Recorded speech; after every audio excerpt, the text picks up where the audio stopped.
Welcome to another video. My name is Robin, and once more I am joined by Kirill. Another one. Another one. So today we'll cover something different. So not the microeconomics, so not specific stocks, but we will cover the macroeconomics. So what's going on in the world and the world's economics, and how does that affect your portfolio, and also of course big indexes and whatnot. So instead of looking what does affect a specific stock, it's the bigger picture. And Kirill's going to discuss that with you today. Yeah, so simply put, as Robin mentioned, it's of course very important to understand the economics of the specific companies, right? But what's even more important is then to understand what, let's say, the broader economy of the company where we operate in. So in this case, I think it's very important to actually have a look into the biggest, the largest economy out there in the world, of course, US. Especially with a given situation with the S&P index and how it's been growing significantly over the past few months. It's probably actually good to see what can it bring in terms of maybe some short-term future in terms of the perspective, right? And where the economy of the country is and what can you maybe expect. Of course, let's put it like that, we're not professionals. This is just our pure understanding of these things. So if you do have some other, let's say, thoughts on it, or you would like to point out some inconsistencies in what we're going to just discuss, please feel free to reach out. Please leave the comment. We would really like to just get your voice out there, maybe see where we're wrong so that we can also improve together with you. So that's also why we started doing the content, just to learn from each other. So learning from doing this, but also learning from, of course, your opinions and your thoughts. So there we go. First part. Starting from the beginning, of course, the buzzword of the whole maybe couple of years already is the inflation. So what is important right now is just to fight inflation pretty much everywhere in the European Union, and for US it's also a big deal nowadays. So as you can see on this slide, there are two aspects to this discussion. So first, the inflation rate in general, the blue graph in here, which pretty much just shows the inflation for all the products and services in US, including very volatile items. So for example, the energy prices, the food prices and fluctuations, etc.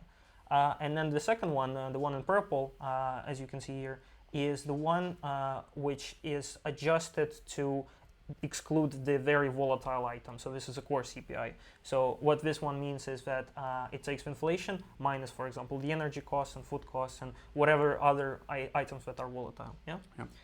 And as you can see here, that even though, let's say, you can see a significant decrease over the past year or so, even probably a year and a half, which is great news, of course, because interest rates are nowadays rather high in the US, and this actually cools down the inflation. But what is also important to consider that on average, in comparison to the rest of the 10 years, it's still rather on the high side. So there's still way down to go, especially with, I think, the target inflation rate in US is 2 to 3%, I think, a year, if I recall correctly. And it's still rather high. So 3.3% and 3.2% for the core CPI and for inflation rate at the moment. So what I'm also seeing, so sorry to interrupt, but sure. So maybe you can point it out. So here I also see that the core CPI, so without the volatile items, it's actually higher than for the whole inflation numbers, right? What do you mean by? So you said that the core CPI is without the the purple one. Yeah, but you can see that here it's also higher. So there's it's slightly higher. It could be just different things, but like for example, as you can see here in 2016, it was also rather higher in certain time frames. So it's just comes and goes. It also depends on maybe some other inflation factors which are not related maybe to energy, right? So it could be just other points. But in the end, at least it's more or less on par with each other. It's a good thing, but there's still way to go. What's important to consider, however, is because of the fact that the core CPI doesn't have the energy prices included in here. So it's actually important to consider what's going on with the oil in US and the oil prices. Because the thing is, what has been happening over the past half a year, especially with the ongoing war in Ukraine with Russia, European Union stopped trading oil and gas with Russia. So instead, United States actually reached out to them and said, we are willing to provide you with the oil and gas from our reserves. However, as you can see here, the actually the point of where US is just providing EU with oil, and they're just dumping oil to reduce the oil prices at this point, are quite considerable. So they're actually hitting their not all-time lows, but 40-year time lows in their reserves. So this means it's actually quite a dangerous level. So in case the oil prices are actually going to go up, then it might be a problem for the country to actually, just bring some more oil into their reserves, which they need for strategic purposes. So in case, there's going to be some troubles worldwide, maybe some political tensions or whatever. So what this means is that US is actually going to become one of the largest purchasers of oil at some point, because they just need to pile up some of the oil in their strategic reserves. Otherwise, they may face some, serious troubles. And as you can see here, it already is being reflected in the oil prices. So you can see the all-time highs in 2022 for the pricing, and then when United States have been selling off their oil reserves, pretty much they were just artificially, reducing the overall market prices. But this is no longer possible.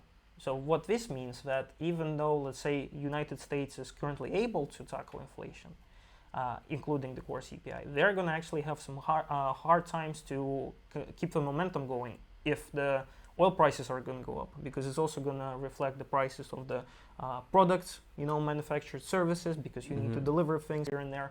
So they are in the tricky situation when it gets to that. Additionally, this graph shows the balance of the central bank of the United States. So what this one means is that when the COVID just hit, all the companies in US, they needed some help. So what happened is that the central bank stepped in.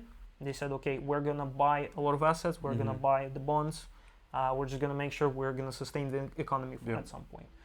And because of the fact they, of course, started printing money to give out to people to buy all the assets and stuff, that also sparked inflation. And they got to do something with these assets nowadays. So that's why they're actually reducing their balance sheet at this point. And this point is actually also very interesting. Do you know what this one is? So what happened in here when it sparked up so high? Oof, I don't know, man. When Silicon Valley Bank and of course. And the other regional banks started having that happened this year. Exactly. It felt like ages ago. Exactly. Right? Yeah. And then you just forget about it. Yeah. But what happened is that at least if one or a few big banks are actually gonna suffer consequences, or like the bank runs, then it's actually gonna affect the whole system. And not only United States, but also the European banks, the Japanese banks, Chinese banks, because all the banks, they hold each other's assets. They hold the bonds of different countries, they hold the stocks of different countries. So this is just a big pyramid of debt and asset management. So if one brick of that pyramid is going to collapse, the whole thing is going to split up. Yep. So that's why, the central bank had to step in, and then they just had to take actions, and then again do the same thing as they started during COVID. I don't know if you know that answer. I was just thinking, like, have you ever? Are the patterns always like mountain shaped, like inverted U shapes? As you know, is it always like? No, in this case, if you would go and check the previous horizons, maybe the past 20 or 30 years, that was never the case, because the country have never faced such complicated situations where they had to support their economy to such a high degree. So that is just something, a very, let's say, interesting period in history where the U.S. economy is in, right? So they just have to now get rid of all these assets under their management on their balance sheet, because they just need money for different reasons now. Okay. Does it make sense so far? Makes sense. So this is also one of the things which is driving economy, the amount of money out there flowing in the markets. So the more the money is there is, the more, let's say, positive signs are there. So everything is growing, everybody's happy, but this is, of course, drives inflation forward, right? This one is going to be a little bit of a more complicated thing, but I'll try to explain. So the first graph in purple, this one shows the US Federal Reserve repurchase agreements. So what these are is when the Federal Reserve steps in onto the market and it goes to the banks and they say, okay, we're going to give you some of our certain assets, maybe some bonds, for example, maybe some other shares or whatever, and they ask them to hold them for overnight. So it's just very short-term transactions, and then when the banks hold them overnight, for example, for one day, for 24 hours, for example, they buy them back. So Federal Reserve buys them back, and then they actually put a bit of a margin on top. So just giving, let's say, the fee to the banks to hold them. Okay, yeah. So the reason for that is that in this way, the Federal Reserve is able to inject some money into the economy without actually, physically influencing the inflation. Mm-hmm. So they provide some cash injections into the system, into the banking system specifically, right? But we do not increase inflation. So they just basically do how normal banks make money on a large, giant scale, because this would normally be the same. It would but be this switched around. It would be exactly. It would Yeah. be switched around. So usually, if you would like to, for example, take a debt or a loan from the bank, Yeah. right? You take the money up front, but then you pay the interest, right? Yeah. In here, it's the other way around, because it's in Federal Reserve's interest to actually provide the cash injections into the system. They actually pay them for some, let's say, imaginary transactions. They can also say like, okay, guys, here's a phone. Hold the phone for me for 1 hour. And I'm actually gonna pay you $10 for that. Yeah. I'm not gonna pay $10 though. But anyways, so this is, let's say, one of the tricks the Federal Reserve is doing. Yeah. But the second graph also is showing the Federal Reserve's balance. So how many, let's say, assets under management or on their balance they do have. And interestingly enough, you can see that from the all-time highs of the 2022, it's actually also gradually going down. So they're also trying to offload their balance sheet. And this also results in their inability to do their reverse repurchase agreements. So reverse repurchase agreements are in short called reverse repo. So I'm just going to refer, just to make it easier, instead of saying repurchase agreements. So reverse repo, now they actually have less of an ability to inject, let's say, free money into the system. And this, again, is going to bring up even more complications. So you cannot print the money because it's going to spark inflation. You cannot do reverse repos because it's you do not have enough assets to deal with, right? And then you just have to offload your balance sheet. So what do you have to do? As you can see here, it's also when it gets to the production index. So it's the manufacturing PMI of the United States. This one shows is the country's, let's say, ability to spark the production environment in the economy. And this one is also hitting very low figures, especially now. So this one is almost even lower before the COVID times. Mm-hmm. So this is also a bad signal. So what this one means is that if the economy is not able to spark more production, so this is less taxes, so this is less GDP per capita, and then again, less taxes, less money flowing into the system, and less money flowing into the budget. Yeah. Right? It would be great to see these graphs maybe in future videos on a longer time frame. We're actually going to be, so what the idea is, apart from us doing the frequent overview of the stocks, we're actually going to do frequent overviews of the economies from time to time, especially if there are going to be some drastic changes going on there. So if you're interested to see, for example, European Union, maybe we'll be able also to have a look into it in the future. But yeah, since everybody's main, let's say, market of operations is US, we decided to start with that. But yeah. So as you can see here, the U.S. government is kind of stuck when it gets to them, their ability to actually generate cash in their... Yeah, so we had the three things, right? So you had the oil. Yeah. They also are dumping their assets. Yeah. And then they also can't create more money without sparking inflation. Exactly. And they have, of course, the very low number of production, which then is worse because, like you said, less taxes. And yeah, exactly. And usually what would happen is that the governments would actually try to talk to bigger companies, especially the ones which are residing in the US, to try to move productions to the US, right? I think that's what Intel is doing. They're building a big hub, I think in Texas, if I recall correctly. But still, for example, Apple, instead of them, you see the tensions going on in China and Taiwan. Yeah. They didn't decide to make a production in US, but instead they're doing one in India, because it's cheaper, it's more economic from Of their course. perspective, right? Yeah. So it would be really hard for the U.S. government to actually attract, the production companies to actually build more production facilities there. Also, on top of that, the labor costs are expensive, the resources are expensive, to manage within U.S. logistically. Yeah. So it's just a bad scenario. So it's gonna affect the consumers either way. Yep. Because you're gonna either pay high prices or, your the spending power that you have as a consumer is going down anyway. So. Yep. Yeah. And for people, it's also very hard to understand that of course, every single person, if they're on a payroll, they would like their salaries to increase, right? At least on par with inflation. Yeah. But what happens is when every single person is going to ask for their salary increase, Yeah, inflation is going to increase as well, exactly, right? because the baker also wants more for his bread because he also needs, of course, more revenue. Of course, yeah. But you cannot go to the people and just say it that way, because otherwise it's going to spark protests. It's gonna, spark some unrest. Yeah. I think that's what happens actually in France, right? Where people protest why our pensions cannot be increased. Yeah. So that's also something what U.S. might be facing in the future, and that's also very, quite a thin ice they're walking on at the moment.